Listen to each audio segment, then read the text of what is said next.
दोस्तों, आज मैं आपको खिचड़ी बनाने का तरीका बताने जा रही हूँ। इसके लिए हमें जो जो चीज़ें रिक्वायर्ड हैं वो हम बताएंगे।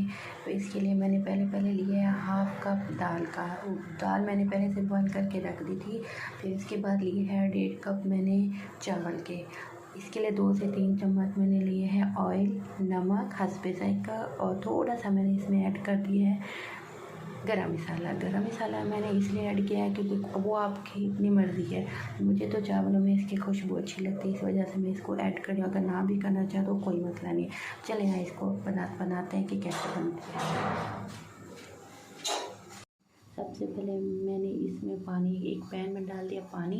अब वो जो चावल मैंने फिर अच्छे से भिगो के अच्छे से साफ करके इसमें वो चावल डाल दिए। चावल आपने सारे डालने हैं, ये ना हो कि एक का चावल ज़ाया और इसको ज़ाया करना अच्छी बात नहीं होती।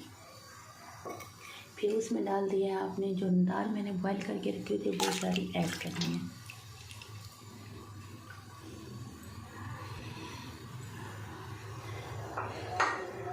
थोड़ा सा जाएगा नमक हम अपने टेस्ट के हिसाब से। अभी फ़िलहाल मैं 1 चुटकी भर नमक डाल दी।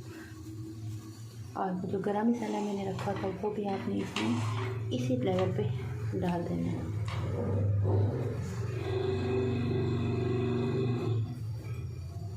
अब यहाँ पे आपने क्या करना है, थोड़ा सा ऑयल डाल देना है। ऑयल डालने का फ़ायदा ये होता है कि इस तरह से आपके जो चावल बॉईल होते हुए आपके चावल ऊपर बर्तन से बाहर ज़्यादा नहीं निकलते।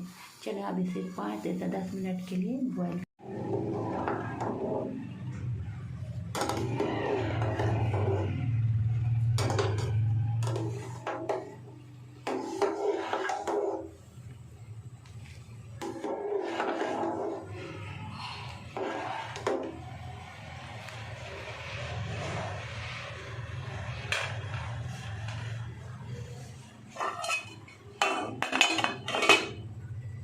ये उबला हुआ पानी जो गिरा दिया मैंने, उसके बाद चावलों की शक्ल देखें। फिर यहाँ पे मैंने थोड़ा सा डाल दिया है नमक आपने अपने टेस्ट के हिसाब से डालना है। मुझे थोड़ा तेज़ वाला नमक पसंद है तो मैं थोड़ा ज़्यादा डाल रही हूँ।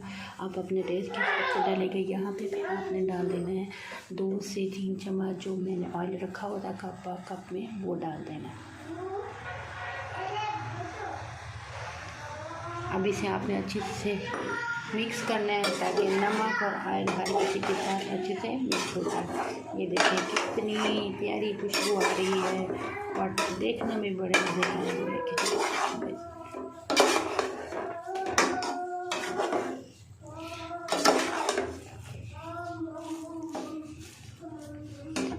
अब इसे हम लगा देंगे दम पर। फिर 10 मिनट के बाद चेक करते हैं ये कैसे बनती है।